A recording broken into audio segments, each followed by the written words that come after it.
घर में मैंने जन्म लिया है, मैं उसी घर में। और शायद लोग कम जानते होंगे या कम महसूस करते होंगे। मैं तो ये कहना चाहता हूँ कि हमारे समय में बहुत जो आयात विचारों की इन्होंने बातें की कि आयात अनुदित मतलब अनुदित संस्कृति एक हमारे भीतर पैदा हुई, या बीच की जो कविता रुकी हुई थी वो परंपरा से बिल्कुल अलग थलग दिखाई देती थी, जैसे कटपीस जैसी आई हमारी इस परंपरा के पीछे। तो इस कविता में विस्थापन वगैरह की बड़ी बातें हुई, विस्थापन के पीड़ा की बात हुई, विस्थापन के दर्द की बात हुई। और वो बड़ा विचारक कौन सा है, एडवर्ड सईद ये। और उसके बाद में हिंदुस्तान में भी विस्थापन का दर्द बहुत तेजी से चला है। क्या कि संस्थापन के दर्द को, संस्थापन की पीड़ा अभी तक हिंदुस्तान में देखा मैं। और कृपया ये जो संस्थापन की पीड़ा है, मतलब वह जीवन और वह किसान का जीवन, हिंदुस्तान के किसान का वह जीवन है जो कोल्हू के बैल की तरह उसी में चक्कर काट रहा है। ये उस विवाहित स्त्री का जीवन है जो चौखट के भीतर चक्कर काट रही है। ये उस आदिवासी का जीवन है जो अपने जंगलों में महदूद कर दिया गया था, उसे तमाम चीजें दे दी है। बिस्मिल्लाह खां साहब का जीवन तो अभी तक बिस्मिल्लाह खां का जीवन है। तो अभी तक ये जो मैं तो कह सकता हूँ, या हो सकता है कि कुछ इसमें मतलब हद से बाहर जाती बातें हों, तो ये जो विस्थापन का दर्द आयातित दर्द आया, तो इसके बरत एक संस्थापन के दर्द की, और शायद जो बैठे रहने की पीड़ा होती है, जगह पर स्थिरीकृत होने की पीड़ा होती है, वो चलते रहने की पीड़ा से शायद ज्यादा घनीभूत होती है, ज्यादा जड़ीभूत होने का और इस चीज को मतलब इस विमर्श को, या इस मतलब आप कह सकते हैं इन चीजों को अभी तक शायद देखा नहीं गया है। जैसे आप जो सवाल कर रहे थे हाउ टू एड्रेस, अब तो मैं एक बात से कहना चाहता हूँ, जैसे धर्म है, राम है, तो आपने सब उनको काहे समर्पित कर दिया? ये आप उसको नहीं, आप यही बात कर रहा था, वही बात है। आप आज जो मैं कह रहा कि मतलब दूसरों को आपने अपने जो आपके हथियार जिनके आप सकारात्मक उपयोग कर सकते थे, आपकी जो संस्कृति थी, आपकी जो स्मृति थी, आपकी जो परंपरा थी, आपका जो इतिहास था, उसके जो सकारात्मक मूल्य थे, बहुत सारे इस कालक्रम में बहुत सारी चीजें कट जाती है, छट जाती है अपने आप। तो जो आपका वो भाखा बहता नीर वाली बात थी, संस्कृत है कूप जब कबीरदास ने मैंने कहा था, उस जो यानी परंपरावाही चीजें जो थी, जो हमें अग्रगामी ढंग से बहुत आगे ले जा सकती थी, तो हमने उनका निषेध बहुत ही मतलब लौहात्मक ढंग से किया, बहुत ही कह सकते हैं तकनीक, मतलब जो है निषेध की आयातित तकनीक जो अतिवाम ने हमें सौंपा, उसका इस्तेमाल हमने दूसरे उसके जरिए किया। तो उस परंपरा को जो बहुत सारे तत्व पॉजिटिव हो सकते थे, इसको बढ़ाने में उनकी लगातार अनदेखी की गई। और जैसा कि इन्होंने कहा कि राजेश जोशी जी की बीच में कविता रही हो, मतलब मंगलेश की रही हो, ये मंगलेश इनके मतलब बड़े श्रेष्ठ मित्रों में से हैं।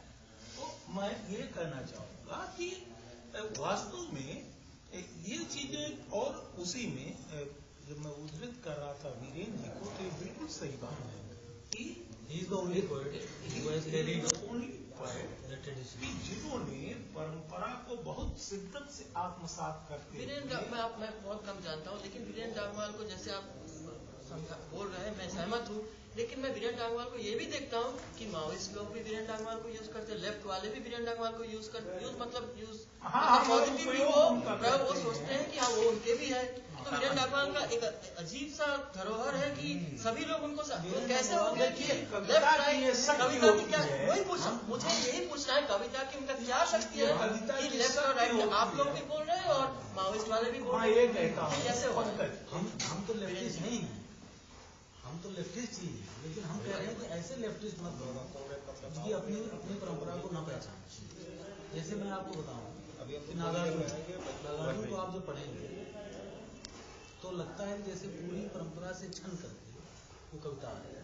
जैसे मैं एक उदाहरण दूं, कालिदास सच सच बतलाना, इंद्रमती के मृत्यु शोक से अज रोया या तुम रोए, ये एक लंबी कविता है, लेकिन वो उसमें पूरा कालिदास का विवेक, कालिदास कितने बड़े कवि थे उसका पूरा वो शिक्षण करके कविता सामने आती है।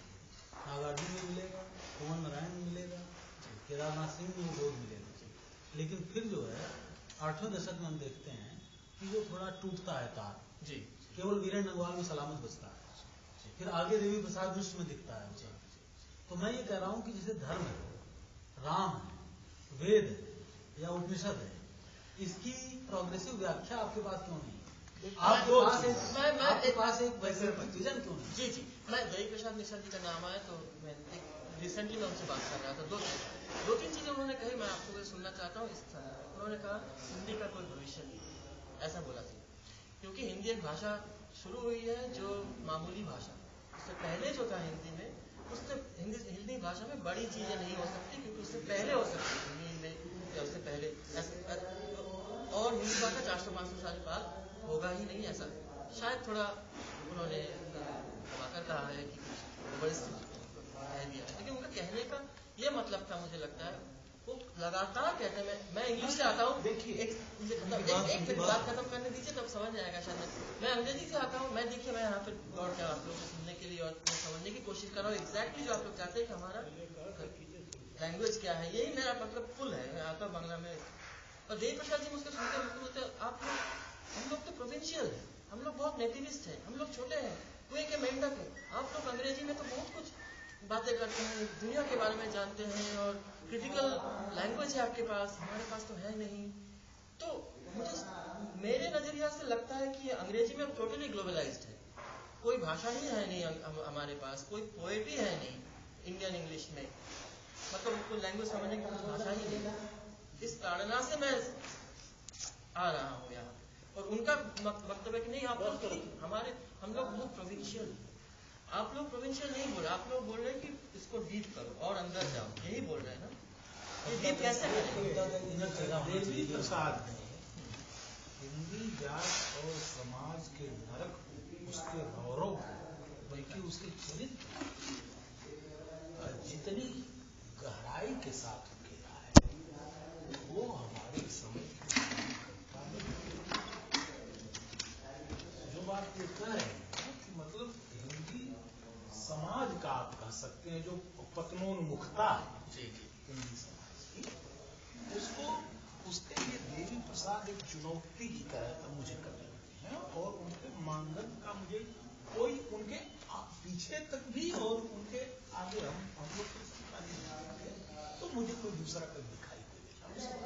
एक दूसरी बात, अभी जो बात हो रही थी कि मतलब इन्होंने कहा कि बहुत कम लोगों को संबोधित हो पाती है कविता, एड्रेस करने की बात कर रहे हैं। दो चीजें बहुत ही उसके साथ मतलब एक रूढ़ की तरह पैदा की गई।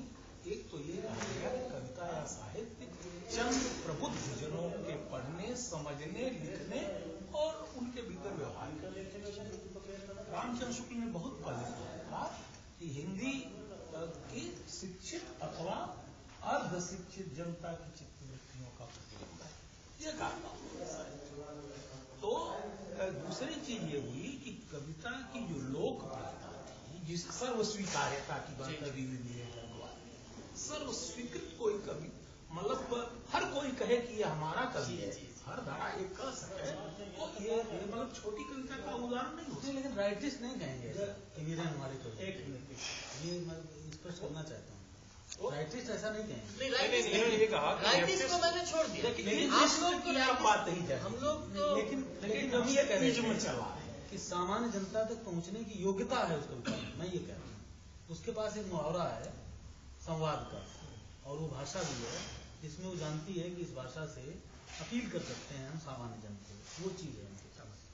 और वो इसलिए है कि वो कार्य उनका भारतीयता से कार्य विच्छिन्न नहीं है, भारतीयता से और उस भाषा से जो भाषा जन भाषा रही है हमारी, और आज भी है। खुसरो की भाषा को वीरेन डंगवाल हिंदी में वापस ले आए हैं, इस बात को समझना होगा।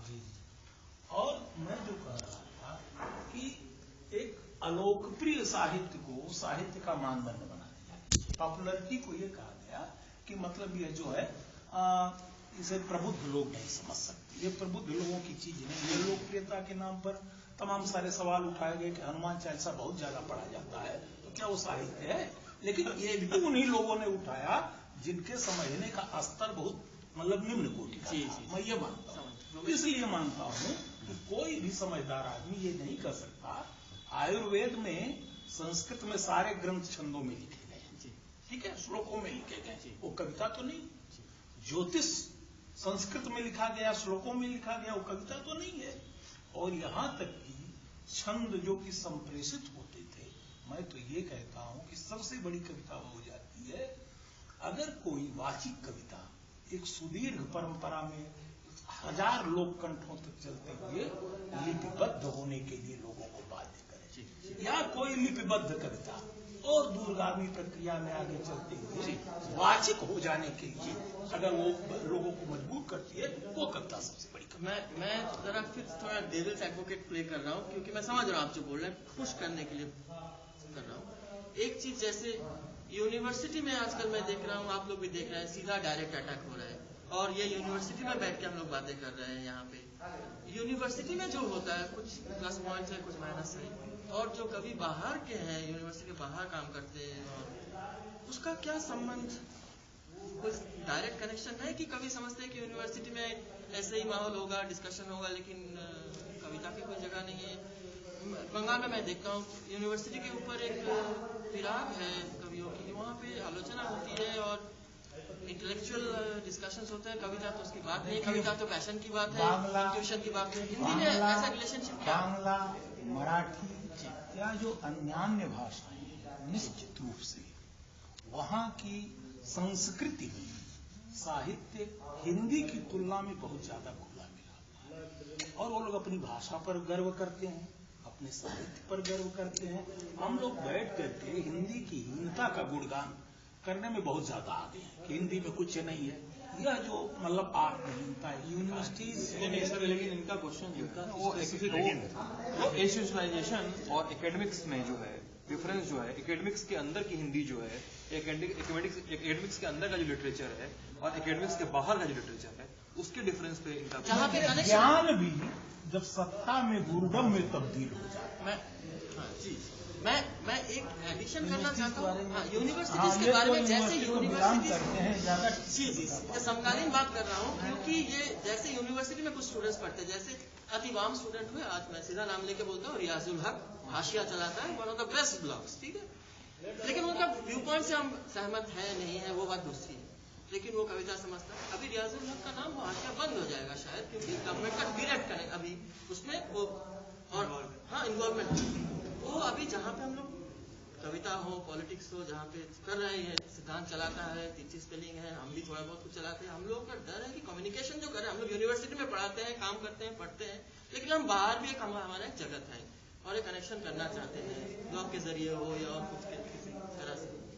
अब गवर्नमेंट का ये रोश नजर पड़ रहा है इस जगह में, तो उस जगह में वो कम्युनिकेशन में वापिस आ, जैसे ज्ञान जैसे पहल हुआ करता था पहले, जैसे अभी असद जैदी आप लोग जो कह रहे हैं, मैं समझ रहा हूँ आप लोग जो कह रहे हैं, लेकिन हम लोग मैं मेरे मतलब क्षुद्र दृष्टि से जलसा एक अच्छी मैगजीन है, जलसा एक इम्पोर्टेंट मैगजीन है। उनका लेफ्ट व्यू पॉइंट लेते हुए भी मैं कह रहा हूँ, इस बार मैंने देखा कि जो जिन लोगों को चुना है, मेरे सब वामपंथी लोग नहीं लिए उन्होंने, मतलब डॉगमेटिक लोग नहीं थे।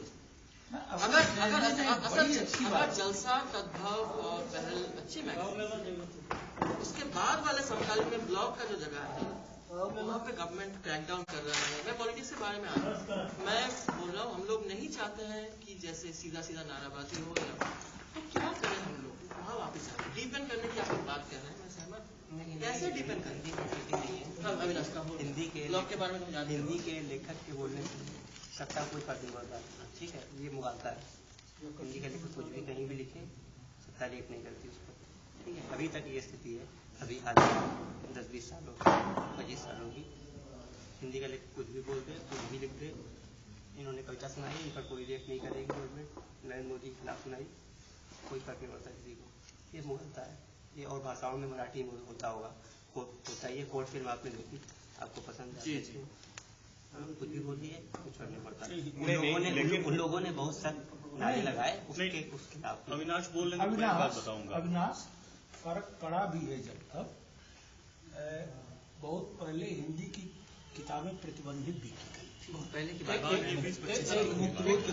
अभी के बारे में एक मिनट, मैंने एक कविता लिखी थी जिसको ये कहा गया कि वो कविता है ही नहीं, भारत घोड़े पर सवार है, और उसमें उस कविता की कम से कम इतनी प्रतिक्रिया तो हुई ही थी कि लालू प्रसाद यादव के मतलब जो राष्ट्रीय महामंत्री थे, उन्होंने ये धमकी दी थी अष्टभुजा शुक्ल पर मुकदमा किया जाएगा, क्योंकि उन्होंने गरीबों के मसीहा का मतलब उपहास किया। तो ये नहीं, आप आपातकाल के बाद बताइए, कोई लेखक जेल गया, किसी ने लाठी खाई? नहीं गया, कोई पकड़ा गया? उसका कारण क्या है? इससे बहस के अभाव में ये सवाल बार बार एक तड़प की तरह उठता है और गिर जाता है कि हमारा लेखक जो है पॉलिटिकल सफरर कितना है, राजनीतिक दृष्टि से उसने कितनी यातना सही है। होता क्या है कि मैंने एक कविता लिखी है जो बूथ पर लड़ने के बारे में है जी। उसको मैं भाजपा शासित एक राज्य के सांस्कृतिक केंद्र में सुनाने के लिए गया जी। और जब वो कविता मैंने पूरी पढ़ ली, जिसको पहली बार सार्वजनिक रूप से पढ़ते समय मेरे पैर कांप रहे थे, तो उसकी प्रतिक्रिया देख के मैं हैरत में रह गया। वहां पे कुछ मुसलमान लोग बैठे हुए थे और उन्होंने मुझसे कहा कि तुम्हारे और देवी प्रसाद मिश्र जैसे लोग जो है मुसलमानों के सरपरस्त बनने की कोशिश क्यों करते हैं, और हमको तुम्हारी जरूरत नहीं है। तो मैं बहुत निराश हो गया इस प्रतिक्रिया से, और जब मैं हॉल से बाहर निकला तो राजेश जोशी ने मुझे बताया कि तुम इस प्रतिक्रिया से निराश मत होना, क्योंकि ये भाजपा के मुस्लिम विंग के कुछ चेहरे हैं जो हर आयोजन में आगे आगे बैठ जाते हैं, और जैसे ही कोई सेकुलर विमर्श होता है वो इसको धक्का बताने लगते हैं अपनी प्रतिक्रियाओं से। तो ऐसा नहीं है जो अविनाश कह रहे हैं कि कोई भी आवाज नहीं है सामने। हम जो है उनकी बहुत ही हीनतर स्तर से मुख्तलिफ, मतलब कि हम संबोधित हैं, मतलब सत्ता का जो सबसे नीचे वाला संस्करण है हम उसके मुकाबले खड़े हैं। अभी हमारा जो सर्वोत्तम कवि है, जैसे अष्टभुजा जी हैं, वो कविता पढ़ रहे हैं, तो उनको बिरला हॉस्टल में रहने वाला जो खानसामा है जो वहाँ खाना बनाता है, वो आके नारा लगाते हुए रोक सकता है यहाँ पे, क्योंकि हमारा जिन मूल्यों पर विश्वास है उनका उन मूल्यों पर विश्वास ही नहीं है। तो ये संघर्ष जो है चेतना के इतने सारे स्तरों पर लड़ा जाना है कि इसका कोई भी सरलीकरण संभव नहीं। आप क्या इफेक्टिवली कहना चाहते हैं कि कभी पॉलिटिकल हो ही नहीं सकते, या होने से ये शासक वर्ग का कोई फर्क नहीं पड़ता, हाशिया का फर्क हो रहा है क्योंकि वो पॉलिटिकल है, पॉलिटिक नहीं है? जवाहरलाल का जो मुद्दा है, जवाहरलाल नेहरू, उसके बाद में लोहिया जी, या उसके बाद में और सारे विचारक जो पढ़ने वाले लिखने वाले संस्कृत के क्षेत्र में, साहित्य के क्षेत्र में बाकायदा दखल रखते थे, हस्तक्षेप करते थे। अब धीरे धीरे ज्ञान विरोधी और मतलब संस्कृति विरोधी एक जो वातावरण तैयार किया जा रहा है, तो अब सत्ता के लोगों पर जो राजनीति करते हैं उनका कोई लेना देना नहीं, उनके काम पर कोई किसी भी छोटी बड़ी है वो लगता है इग्नोर कर सकते हैं, कोई प्रभाव इनका जनता नहीं। वो पूछ रहा था मैं सिद्धांत और अविनाश से और उमेश से भी, ये अभी जो जानते हो तुम लोग की, ये बोल रहा हूँ कि पॉलिटिकल ब्लॉक होगा तो अटैक होगा, लेकिन जहाँ पे लिटरेचर साहित्य के साथ कोई कनेक्शन होगा गवर्नमेंट आपको चाहता जाता नहीं। कहाँ अटैक हुआ? नहीं वो उसको समझिए ना, पूछने का मतलब ये है कि अटैक लिटरेचर जो पॉलिटिकल